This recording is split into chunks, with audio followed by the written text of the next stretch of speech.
anything fixed income. And I highlight two to represent all the others. Fixing money in the bank, like the one represented here, or the obvious T-bills and bonds, government instruments. Because I am assured of my return, it's fixed. Somebody is dealing with the risks. Me, we wrote an agreement. What we wrote about, I'm assured. The third thing is my pet, investing in companies. I'll highlight three to represent all the others, because all the others is an accumulation of those. If you put up a fund that purchases equities, so I don't want to go to that. I want to highlight the specifics. So the third one is the equities. Equities is shares and buying companies. And as you know, I'm a proponent of that more than the other two. More than the other two because investments is about timing. When am I investing? Myself, I may not be a proponent of land, but I've made money in land in the past. I have made multiples in 2 years by just buying a piece of land. So I could be the last person to talk anything bad about land and real estate. But that is then. It is a decade ago, just when I left KU for my undergrad. Around that time, land was hot, and it was actually hot. We made money. Is that the case now? You tell me, because you have land. Try to sell it, and then we compare notes. And don't tell me about the value of your land. Tell me about the offers, credible ones. Because there's a whole difference between what you think your land is worth and what you can actually receive from a person who can actually buy it, not the one who thinks they can buy it. The second thing, both and fixing money is both sides of the same coin, because both are lendings. Both are debts. Lending, fixing money in the bank, you are lending money to that bank. They actually compare it, your deposits, they take it as a liability, not as an asset. Because you have umekopesha, benki pesa. The other one of T-bills and bonds, you have given your money to government for a predetermined rate. So you are lending money to government. So both are the same. It is lending. And you only lend money when the other person has better use for it. It means when you are lending money to the bank through fixing it, and you are lending money to the bank through buying T-bills and bonds, you have admitted that those two institutions have better use for your money than yourself. So that is the case. The third one is buying companies. But before I go there, because I'll be pretty short as I said, this issue of lending money to these two institutions, fixing and also buy T-bills and bonds, there is one fallacy that I want to dissuade us from. Fallacy of government never defaults. Government will always pay me my money because it's government. Yes. Because possibly in your investment lifetime, it has never happened. But remember, all the things that take too long to happen, when they happen, they actually happen. So, I'm here as a Kenyan in a country where we have 13 trillion in debt, national debt. Because those T-bills are what I'm talking about. Don't think I'm deviating from the speech. You might think, oh, he has now started those economics. No, I'm still on your bonds and T-bills. Because the accumulation of those are the ones we call national debt. So it is 13 trillion. 60% of that is your money. That is domestic borrowing. And they happen majorly in those two elements. 80% of that 60% is domestic debt. 80% of our domestic debt is owed to financial institutions. 80%. Households, who are me and you, is I think around 3% or thereabout. NGOs around 1%. So we go back to the default setting.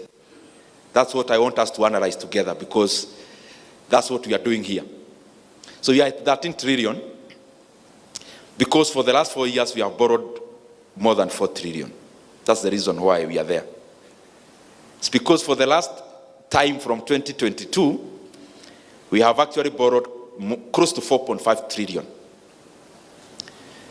So 2002, debt is 600 billion. 10 years Kibaki goes, debt becomes 1.7, 1.8 trillion. So he borrows 1.2 trillion in net terms. But the revenue grows by 5 times, from 200 billion to 1 trillion. There's a reason I'm saying that.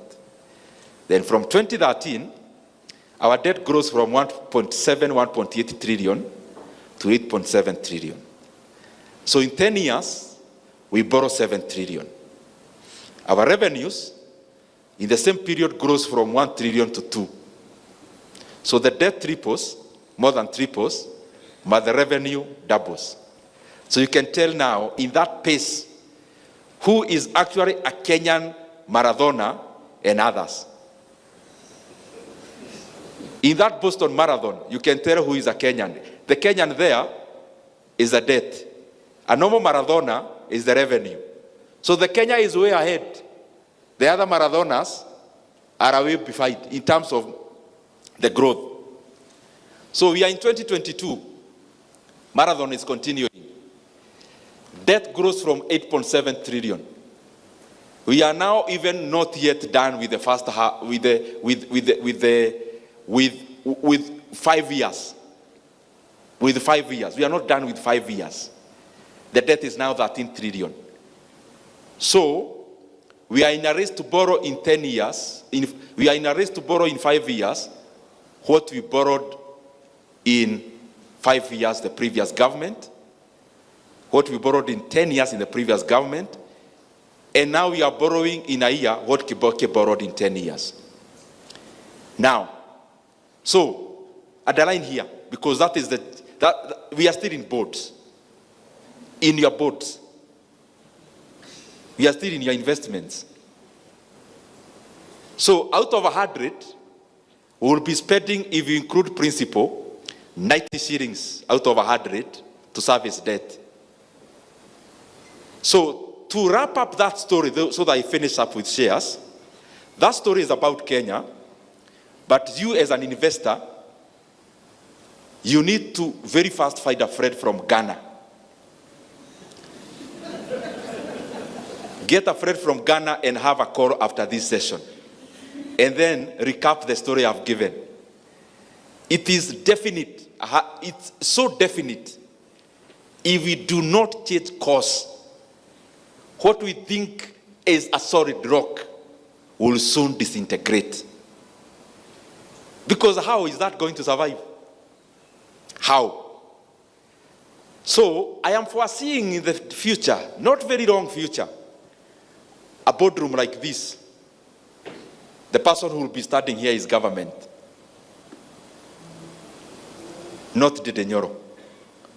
Government. Have government as a person. The government will come and pick the microphone, and you'll be seated where you are sitting. The bank CEOs mostly will be in that table.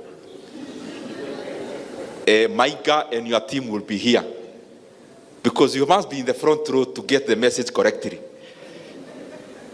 Insurance companies will be there where there is microphones.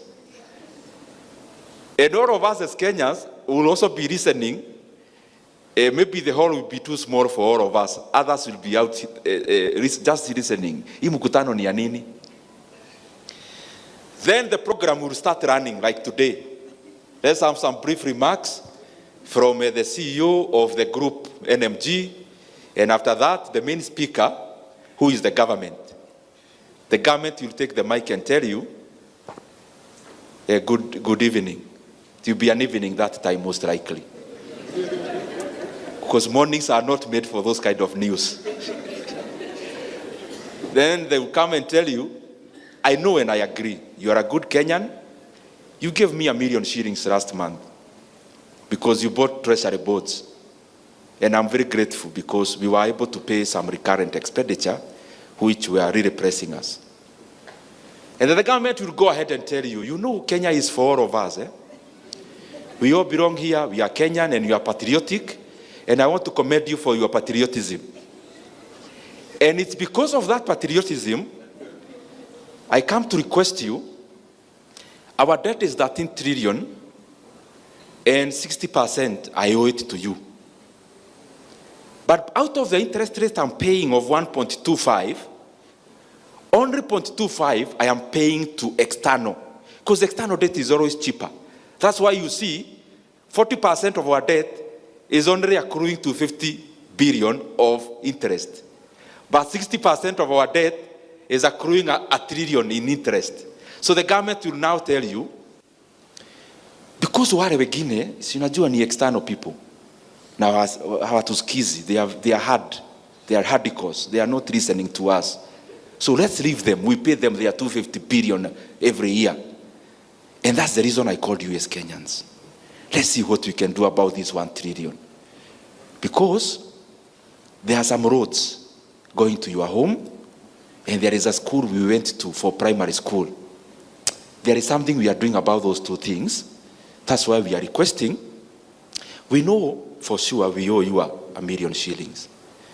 But because I'm the sovereign, on this Tuesday evening, we have just decided from our meeting as the government that out of this 1 million, we owe you 700,000.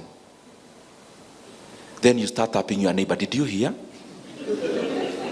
Then the government will tell you, yes, I am very happy for your patriotism. Out of 1 million shillings, from today I owe you 700,000. In barber shop and salon language, we call that a haircut.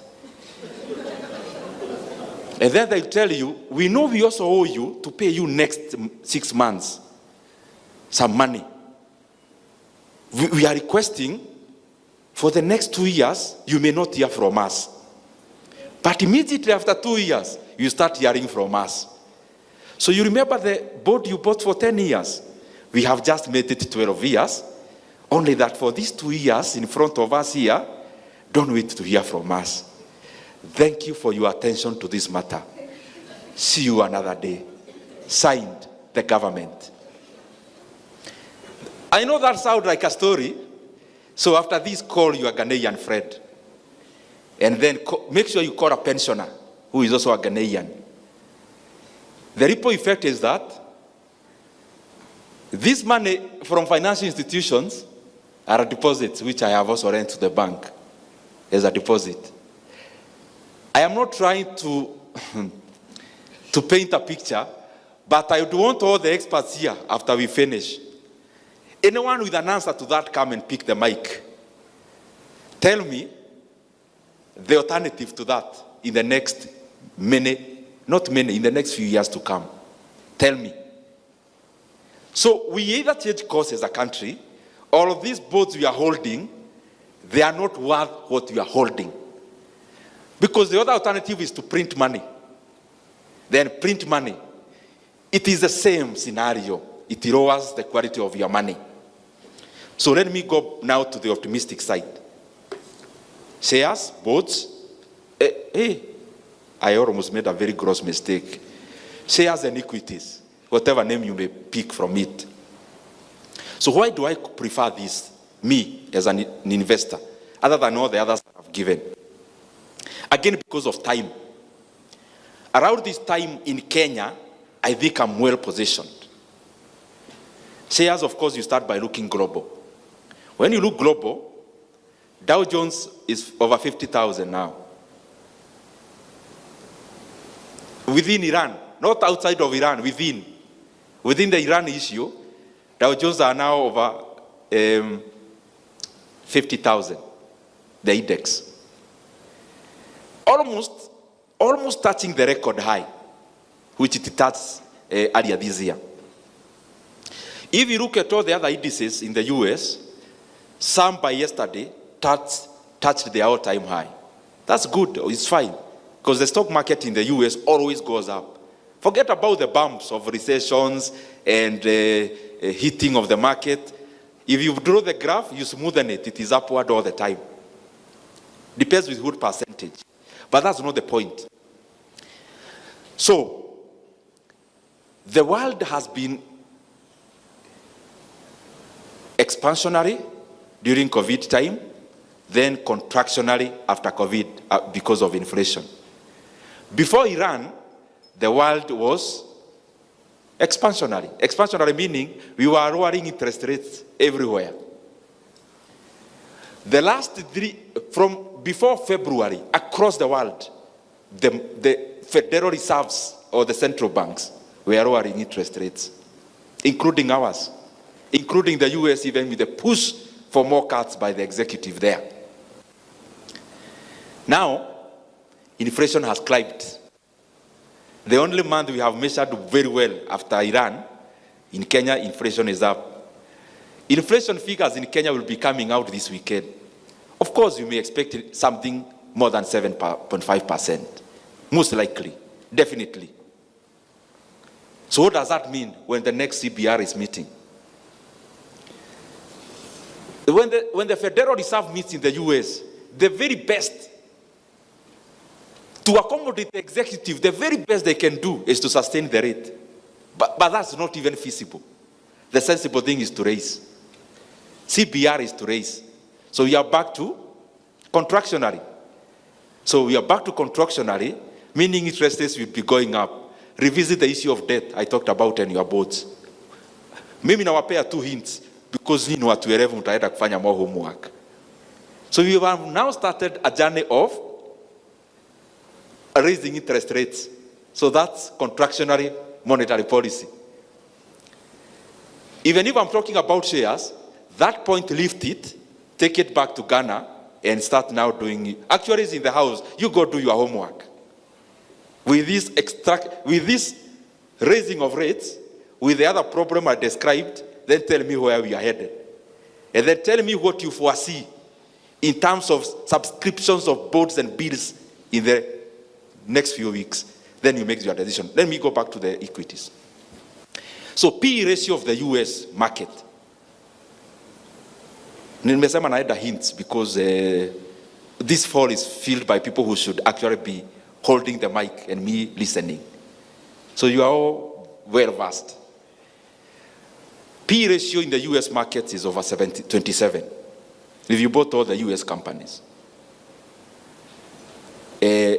Johannesburg could be maybe over 15, the PE ratio. Nigeria, maybe around 11. By the way, in this hall, do we all know what PE ratio is? Because I think I'm assuming too much. Yes. We know, eh? You know, I may start talking Greek, then I'm talking to myself. If you bought this hotel today at 10 million shillings, and the annual revenue is 1 million net revenue, how long would it take you to recover your money? Talk to me, guys. 10 years. That's the PE ratio.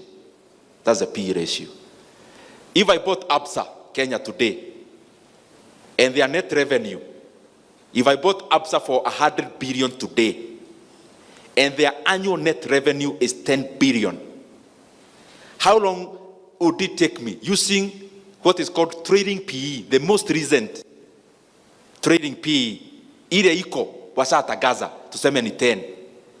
How long will it take me to recover my money that I invested in Absa? That's what is called PE, price over earning ratio, or market cap over net earnings. It will give you the same. If you bought all the companies listed in the US, their PE ratio is 27. It will take you 27 years. There are some that are low, but there are some that are people are buying future. Take Tesla. Tesla is over 200 PE ratio.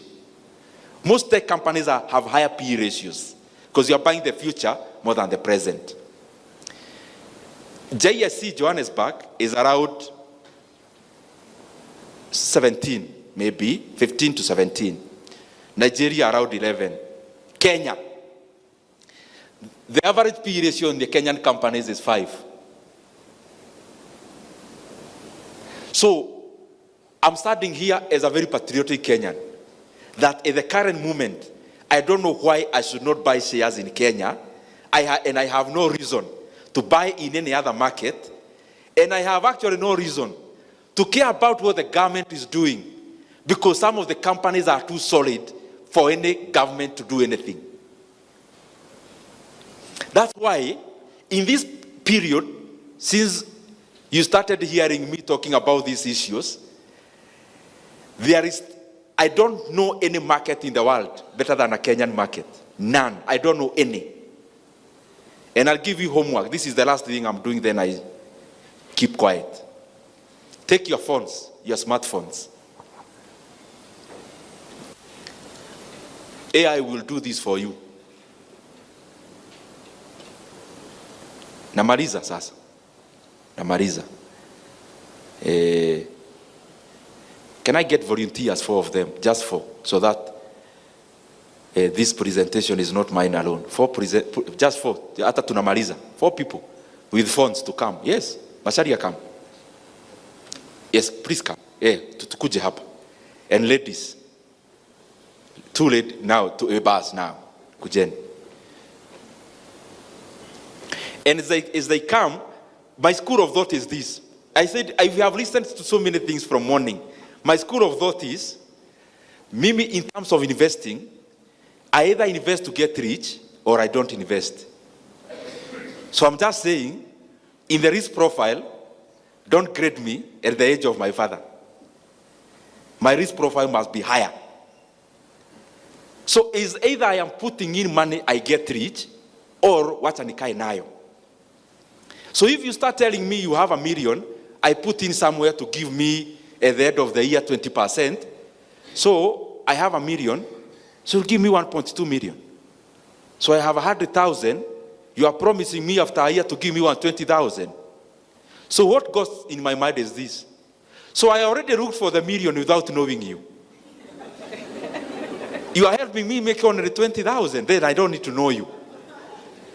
So my school of thought is that I put in $1 million, I talk about multiples, ama nikae nayo. Is that the investment changes my life, or I don't do it? Maybe it's about my age, maybe about my risk profile, maybe about my exposure to many instruments. I don't know the reason. Okay, there is a thin line between getting multiples. There is also the downside. But for me, I would rather handle that than handling at an assurance. Ati nimeweka, umeinvest $1 million, mtu anakupromise ati 200,000. How a person having $1 million, what will 200,000 do to you?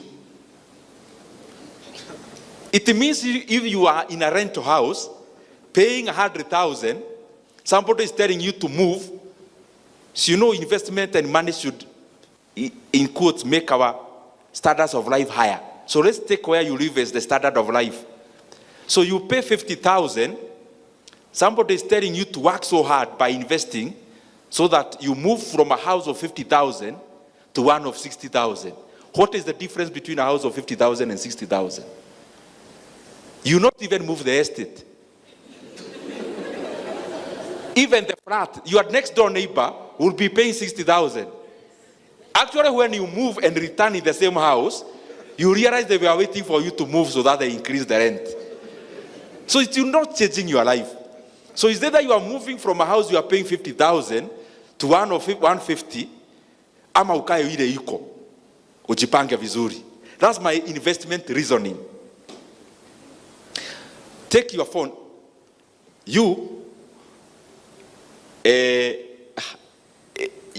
You'll do for me Standard Chartered Bank. Whatever thing I'm going to ask. Standard Chartered Bank. My brother will do for me Equity Bank. My brother will do for me, let me diversify from banking. I'm looking for listed companies. Do for me Car and General. Car and General. Have you ever heard of Car and General? Yes. Very good. There is a talk I had in the UK earlier this year. Then somebody asked, if you had 20 million, where would you invest? Then I mentioned Car and General that time. It was earlier in the year. Then I saw people looking at each other. That time it was 45 shillings in the market. I don't know what it is now, you'll check. You'll do for me, Kenya Power. Now, AI will do for you, so you just Google. Don't even do anything. I want you to check for me, what is the PE ratio of all those companies I mentioned, according to the one you're handling. What is the PE ratio of? Then you look at the company we talked about.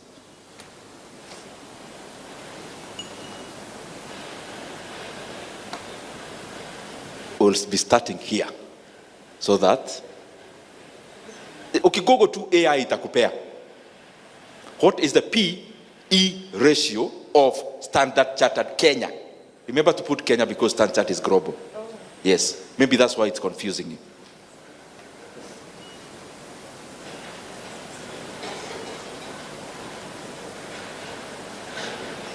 This is important. I know you know it's important, the people in this hall. Because it summarizes a lot of things. To me, as an individual investor, PE ratio summarizes a lot of information about the company. And the beauty, it does not communicate to me the hope. It communicates to me the current situation. Can we start? Inakuletea shida? Let's start from here. And you mentioned the company because I'm writing, and you write the PE, and you mentioned the PE ratio. It's saying between 2021 to 2025, the ratio is 10%. It's 10. Actually, it's not percent. PE measures periods. 10. PE measures years. I hope you understand, but you got it right. It's close to there, I think. For Standard Chartered. Standard Kenya. Yes. Let's go. So it says the current price to earnings ratio for equity group holdings is approximately 3.8. I know you think he's wrong, but he's not wrong. It is true. Because you have a company is now valued in the market at 270 approximately billion, and they are making 75.5 billion in net profits. Without accounting for, using the first quarter, they've already started again reporting increment in profits. So I'm actually using trading P. I'm using trading P. If I use forward P, let's go. Yeah. Kind general P ratio 2.6. I also think most of you think he's wrong. He's not. A company valued at 6 billion, and they reported, I think, over 2 billion in net profit. Ati, you are buying a flat. In the case of equity, you are buying a flat for 27 million shillings.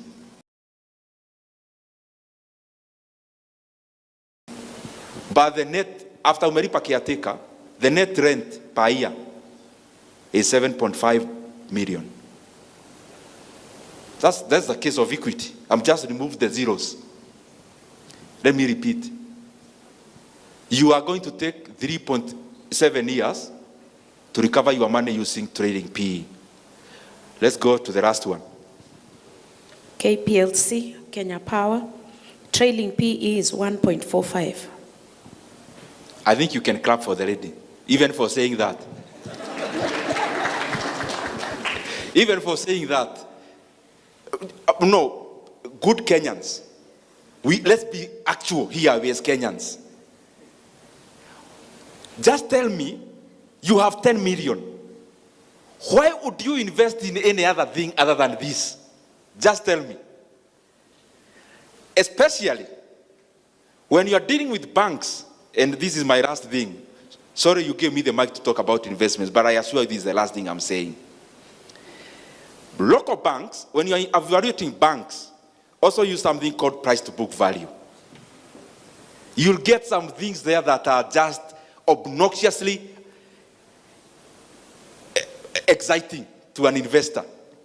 So I'm going to redo to you now. Do stand chart. I want to show you a difference between our local banks and international banks operating in Kenya. There is something very clear on how they behave or how our market prices them. And then we can discuss about the reason why. Stand chart. Deal with Stanbic. Stanbic is a South African bank. It is a Standard Bank. Then my brother, deal with Equity Bank or KCB, any that you like of the two. Deal so that because Nation Media Group hosted us and their former dominant shareholder was Aga Khan, let's use DTB because it's their sister company. So all of you now, Google this from the companies that I gave you. All are banks. Because beyond PE, for banks, I also apply this as a tool. Price to book means there is the price of the price, meaning if I'm to buy this bank today, what is the price I would pay? That is the price. Book means what is the actual value of the bank. Actual meaning, the core capital of a bank in Kenya is $1 billion. So we have a fresh new bank today. So the core capital is $1 billion. That's the book value. The price value is, yes, it's valued at $1 billion. If somebody offers to buy us, what are they offering? So if they offer anything below the $1 billion, and we accept to sell to them, it means we are selling to them at a discount. If we mean to sell to them at a higher price than $1 billion, it means we are selling to them at a premium. So if we sell to them at $1 billion, it means no premium and no discount. So the price to book will be 1. So the starting point is 1. If the price is equal to book value, then you've bought it as a fair price, no discount, no premium. Hakuna mtu ameumia. Wakuuza ameuza vile ilikuwa. Wakununua vile ilikuwa. So tuko sawa. So let's now check in our own markets now. The same companies that I gave you, check what's the price to book value of the companies I talked about. And they are all banks. We start with Stand Chart because we'll start with these two because they are not Kenyan. Then you see. They are Kenyan, yes, but the parent company is not Kenyan. For Standard Chartered, the price to book ratio is 2.7. That's AI. I think the actual one is 2. The very actual. Anyone with that? If you do, they actually announced a drop in profit. That's why. Maybe. It used to be 2. Who can volunteer what that means? The price to book value standard is 2. What does that mean? Somebody just lift up your hand where you are. It is 2. What does that mean? Price, what you are buying, over what the actual value is 2. Yes?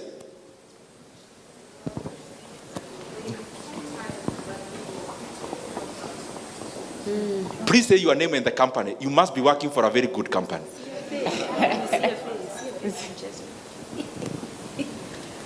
Mainga, that must be your employee. That's how politicians do things. When they hear it was this, I knew. Yes, repeat so that we all hear, because that's the correct answer. So what it means is that when you pay two times book value, the price you're paying in the market is twice the value of everything. If you were to sell that company, everything out, you're paying twice that value. So you find a high price to book, then you're paying a very high, it's expensive. If it is below 1, means you're buying a discount. So Stanchart is looking expensive. Premium. You use the name It's a premium. Premium of what percent? 200%. Ah, very good. Excellent. Stanbic Holdings PLC currently has a price to book ratio of approximately 1.36. Tell us what you understand with that. Putting me on the spot. Okay. Or Essentially, I take it means that if I was to offer to buy it, I'd pay a premium. of Yeah, of around 30%. 36%. We have now all understood that, eh?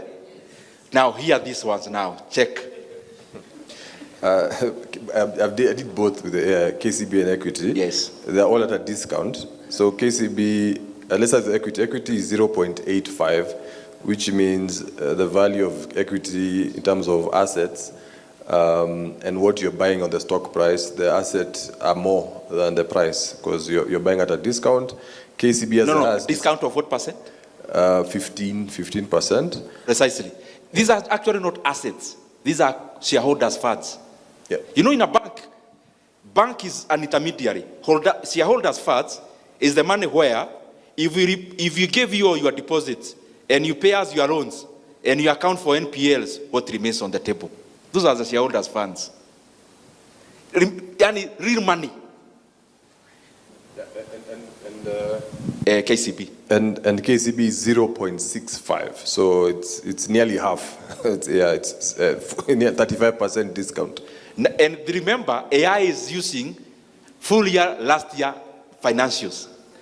Here, our sister company, Diamond Trust Bank. Wow.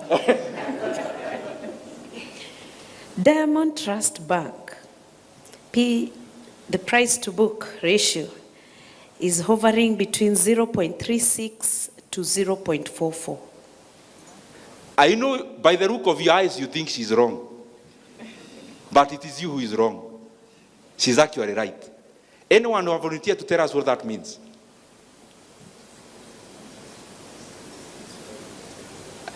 A volunteer, tell us what that means. Not the people on the stage. The people, all of us.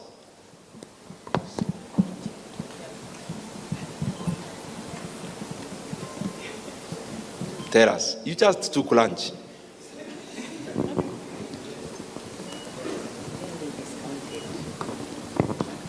That means you're paying 40% of the value. Can you imagine that? So somebody would argue, why these two? Our market has a gap of information. So what do? We are totally a dividend-driven market. We don't even care anything else. A current investor in the NSC picks the dividend times 10 and gives their age. Their price is usually times 10 to 12. But they close the chapter. Oh, wametulipa 10 shillings. That share should be hovering around 120 shillings. That's the reasoning of the current market. That's why these two banks, they declare more dividends. Because it's not their business to export to DRC. It is Standard Bank of South Africa that should export to DRC, not Stanbic Kenya. So when Oigara makes profits, he declares almost everything to everyone. Because the most expansion he can do is to open a branch within Kenya, not to go to Uganda. It is the parent company to do that. The same with Stanchart. So in terms of value, then you realize Mwangi there, Mwangi makes 75.5 billion in profits, pays us 22 billion. The rest, he goes to Mozambique to buy a bank, and then passes by Agora to buy another one. So as a shareholder then, I am positioned. I think Mwangi is using my shilling to hunt for me more money. That's why I have more inclination to these two myself. Why? If these two says today, we are done with expansion, if Equity Bank paid the same dividend payout as these two, the share price should be more than double that. Just using what you've googled here in terms of P ratio. Now talk about Diamond. that there are people in Kenya sitting in a room to start a bank. They are starting at 1-to-1. Why bother? Just come and buy a bank at 40% discount. Anyway, thank you very much.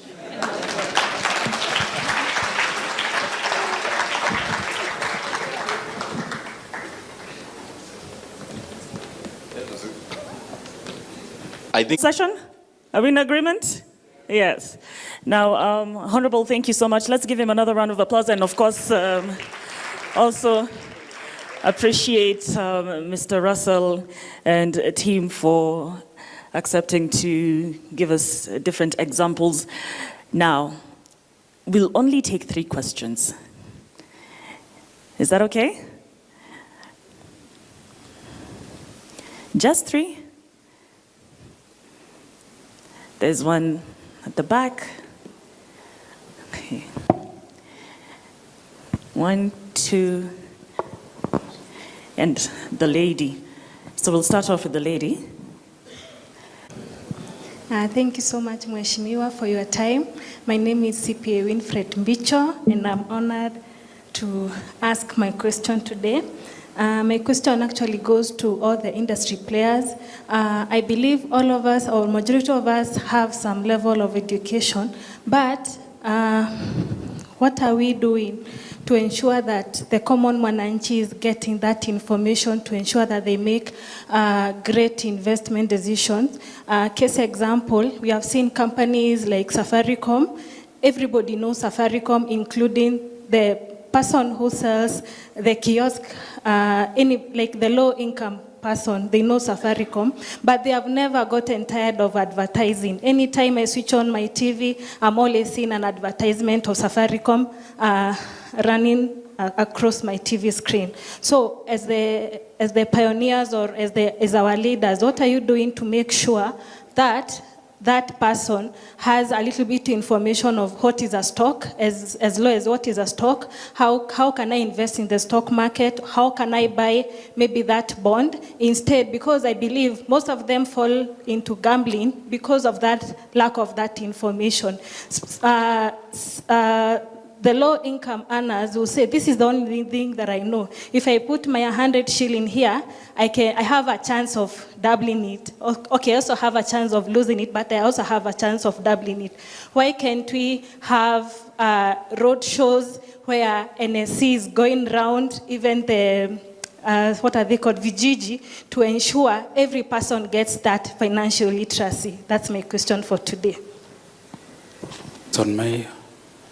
I'm very delighted, Mheshimiwa. I wanted only to ask, because you are an MP, is it possible you can really create a law or a policy so that we can be able to educate our children from CBC now, introducing the issue of shares and investment so that we can be like Americans, where the over 50% are really trained in shares? 2, Mheshimiwa, we are shareholders in KPLC together. I know you don't know me, but anyway, we'll know each other. What is the impact of opening Kenya Power? Because they are saying the EPRA is opening the issue of the power to other sectors to really compete with KPLC. And finally, Mheshimiwa, thank you for good job, which you are doing for this country. I think you are really, maybe you'll be the future leaders. Thank you. Economics at Maseno University. Ndindi is one of the figures we used to admire. And for that matter, I'll appreciate the work you do and encourage you to walk the talk. Ukibadilika, sisi pia tutakugeuzia mgongo. So on that case, I've seen discussions about debt, and there is this matter called fiscal deficit. The government doesn't speak about it. Reducing our expenditure, we spend more than we get. Kindly, as you expedite the fuel issues, expedite these as well. Let them reduce the expenses. That is the fastest way we can heal in the economy. Back to the matter at hand, that is diversification. To me, there are norms. Somebody might think that diversification is around having many assets, but then it should be having assets that respond differently to economic stress. And that brings me to my question on the microeconomic shift that in East Africa, over the next 5 to 10 years that you think investors are currently underpricing? Thank you. Respond to that, kindly take to the floor. Thank you very much. Madam Bishop, I think, was more of a comment, and I agree with you that CMA, being the anchor around our markets, should be the one actually to do a lot of advertisements. Because our investment companies, and especially investment banks, if you look at those who work there, none could actually be able to marshal the kind of advertisement that is needed to cover the entire country. Because we have many investment banks for a small market. So only CMA, in my opinion, should adequately do that. Wilson, I precisely agree. Some of us were lucky by default. In my first year, I went to a farm that was called Genye Karaoke. But I was going to say hi to my former MP from Keharo as a student in campus, and I was going there so that he gives me something, pesa kidogo. He ended up giving me a job, and I ended up knowing all this. So you see now, this is by default. We should make it by mainstream. That our capital markets, when you are from Siaya, you are from Taita Taveta, you should grow up knowing investing in land is fine, but when you are making use for that land. But there are these more other alternatives. There is no country in the world, none, that grew without having a robust capital markets. Because that is the bridge of capital inflows. So that's one thing that we must do for ourselves to gain, but also do it for our economy to gain. Thank you very much, you are there, and we are all retailers. So we actually don't take part in decision making, because I always get that question. And I can see there are many Kenyans who invest in our local markets and even in that particular company. In my opinion, it's actually a good thing. Kenya generates on around, our usage is like 3,000 megawatts. I mean, we should be many times that. And I'm sure we should, and we will. Therefore, it means the field is so big, and efficiency is, how I see it, is like asking Telecom and Safaricom back then. Now that other entries are coming, shouldn't we transform this Telecom to be a kind of Safaricom? That's how I see it. Not in terms of constructive destruction of the company, but in terms of constructive evolution. That when there is competition, there is likely to be efficiencies to be gained. And I think it's good. Always know this. Warren Buffett says it. Utility companies, when you buy them, you must be prepared to buy at a premium. Because the customers for a utility are so sticky that you guys, the lines you have for Safaricom, are the lines you bought when you are in campus. That's how sticky it is. Because nowadays calling is a utility. Now moving from a utility of water and electricity, where are you going to go? The change in infrastructure for a new entry, before our partners do where live, it's complex. And always remember, the infrastructure to carry that product also belongs to where you are as a shareholder. So even if you buy it here, I'm avoiding to be explicit, so that it remains here. So if you buy that product here as this customer, you still use the infrastructure to take it where you want, and you'll pay. I hope I've answered. Sorry, some things we talk in parables, because we don't want to be misquoted. Francis Minette, thank you very much. The biggest existential threat Kenya faces is debt. The sooner we accept that, the sooner we start being head-on dealing with that situation. It cannot continue like this, without a proper reset that will give people haircuts and others will chop off heads. Forget about a haircut. Death has the ability to chop off a head, economically speaking. So the sooner we realize this, the more credible we become in looking for the solution. And the other issue of diversification, that was my topic. And I talked about it without using the name diversification. I belong to Berkshire School of Thought that when you went over lunch, and there is, in the buffet, there are 20 things to eat. There's nyama choma, tubukiza, fry, then chapati, ugali ya brown, na ugali ya white, na ugali ya mhogo, na ugali ya gwashi kama iko. And then, kwa greens, kuna sukuma, kuna spinach, kuna dhoroko, kuna hii ingine. What do? You go to your favorite. You go and pick some ribs of nyama choma. You are done with meat. White meat, you take some chicken. And by default, you take the thigh. I don't know why we always do that when we start in the buffet. Then you go and take spinach and leave the others. You take your favorite. So, you only over-diversify when you are eating, when you don't know how the food tastes. So you go to a foreign country, there is nothing you know there. You go to Ethiopia. It is served, there is no kind of food you know. You only know colors. That one looks green and this one white. So what do? You take a piece of bit of everything so that if one disappoints, you don't come back to the session, to the afternoon session when you are hungry.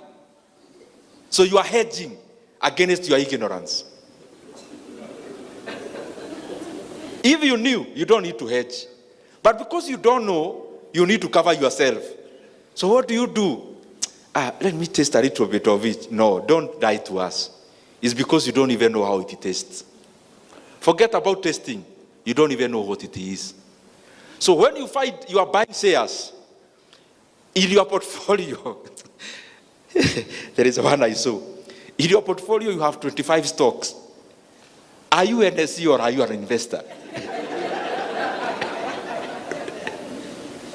Then we should make you the NSE. When you find you are buying 25 companies, in the banking sector you have all banks. In insurance you have Jubilee and Kenya Re, and then you have Sanlam. Hii ingine ya commercial, you have KQ, you have everything. Only one sector you'll have Kai and General as one, because there's only one in that sector of automotives.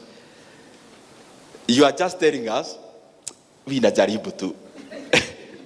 So, when you know exactly what you are doing, you do not over-diversify. And because you called me here to talk about my case, my portfolio, I have no more than 5 stocks. And out of this conversation, I know you know which ones. Because why do you, if you parade 10 banks, this is the question Warren Buffett asks. If you have priority, let's say tourism destinations, you want to go for holiday. You grade tourism destination number 1 up to 30. So you have graded your tourism destinations according to your preferences and according to fundamentals. So he asks, you've listed number 1 to 30. What are you doing with number 28? That's the question he asks. Your domain should be around the top 4. What are you doing with the number 11? So that is the issue of over-diversification, both in sectors and actually counters. In terms of investment, what I need to do, both is a no for now. Fixing money, of course, is a no. Anything fixed is a no. In this time, profits these years, then I go to regions. I look at this profit they made. How much is from Kenya and how much is from the region in my investments? So I jump in there and I keep quiet and I wait. So I go, because I do my own analysis. That's another thing I want to say. I actually don't believe in to facilitate the transaction. If you had the brain to look for 10 million, why do you need somebody to tell you how to do with your 10 million? And you had all the maximum of your spare time, not the full days of your spare time. I'm not talking here about the experts here. I'm talking about investing in stocks. 60 companies listed, the other ones becomes additional information. So I did some analysis that time. So I checked ability. I looked at dividend payout. Then I went into the energy. Now I bumped into that company. It was not exciting to me before. Then I looked at the assets. By that time, assets were 250 billion. Now the assets of that company is 401 billion. Market cap that time was 3.5 billion. A company covering the entire Kenya. Then in my mind, depending on how we think as Kenyans, nikaanza kuona hata wakiuza ile nyumba yao ya town na ile ingine ya pale Parklands is already more than the 3.5 billion, the valuation. It means all the wires around here and all of us as customers are not even counted in the value of the business. Okay, that time it was making a loss. It goes haywire, all of us will be in blackout. Will that be tenable? No. Then I decided I don't even want to consult anyone. Buying. I remember the first time I told the stockbroker, buy this. They told me, what are you saying? Yes, buy that one. You know, Muhesh, it's making, yes, I know. It's making a loss, nini. So I was asking them, do you want me to buy when it's making profits? Then I jumped in and I decided to actually concentrate, not diversify. We are talking about 2024, the price it was. I had bought over like 2 years prior or thereabout. But by 2024, today we are 2026. Today, it was 1550. Having touched 18 before Iran. So it means a million then, 1.8 million then, 1.8 million shillings then in 2024 is 15.5 million today. Asanteni sana.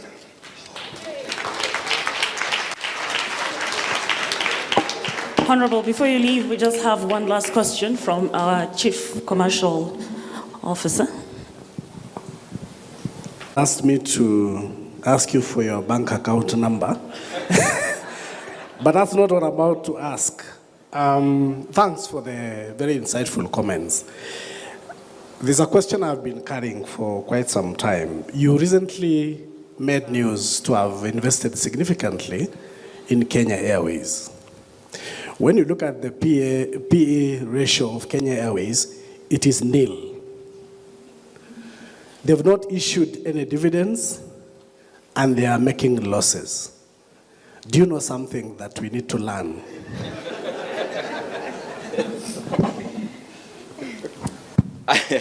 As I answer that, because you guys are market people, there is nothing I have said here that you could not have found before. All the price to book values, all the P's, all that information was public before you came here. It is still public by the time you are leaving here. Now, there is a reason I'm saying that. There could be a misconception that as somebody is a leader somewhere, maybe you have some information. I have told you about Kenya Power. The initial, wachana na 2024, the initial ones, I actually bought when I was deep in the opposition in the last government. Deep. It was actually making losses. But the reasoning is usually this when I'm buying shares. Before I come to this KQ issue. Me, I don't buy shares. I buy a company. Even if I'm buying one share, huwa anajijaza kama nanunua kampuni yote. The demeanor is like I'm buying the entire. So when you are buying 1,000 shares of ABSA, you must have a demeanor of buying the entire ABSA. When you are buying Sanlam, have the demeanor of Patrice Motsepe, is now the largest shareholder. Like you are buying the entire company. That's where you start grounding yourself on fundamentals. When you buy shares, you ground yourself on analysis of the stock movement. imekuwa price gani for the last 2 years? So you start now tracking the market when you are buying shares. But when you have a demeanor of buying the company, you start tracking their performance for the last many years. That's what I did to Kenya Power, by the way. So there were some 3 years, 2 years, I think, or so, it made, I think 1 year or 2, it made losses. Then I started going historically. I realized these 2 years were outliers. But I also realized one more thing. People have been dampened by this information. This should work for me. You know, the gap between what you know as the investor and what the market knows, let me repeat. You make money in the market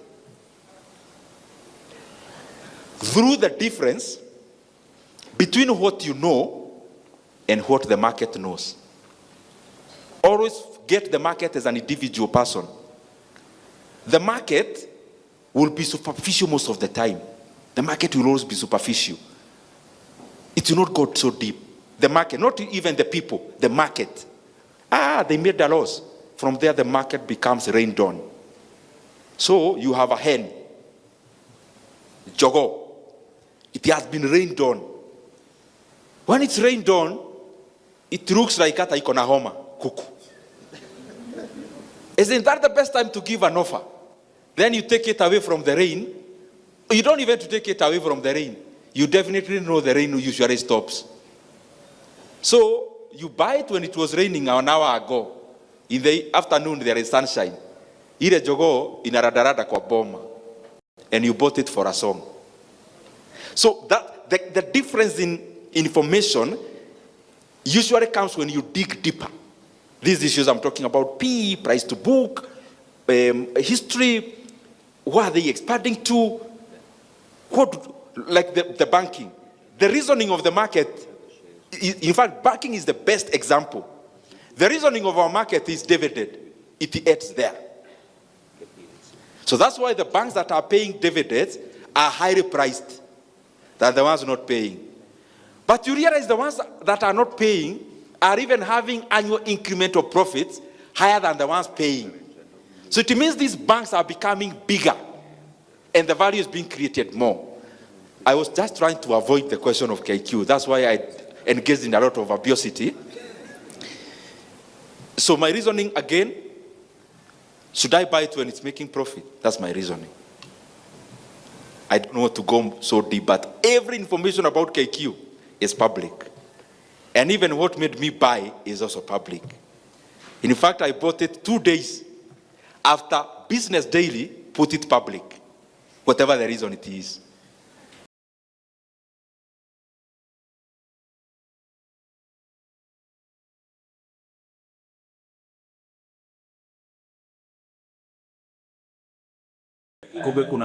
So the lifestyle and the income zinapanda, so naeleweki tunasema about financial freedom na pisha si rahisi.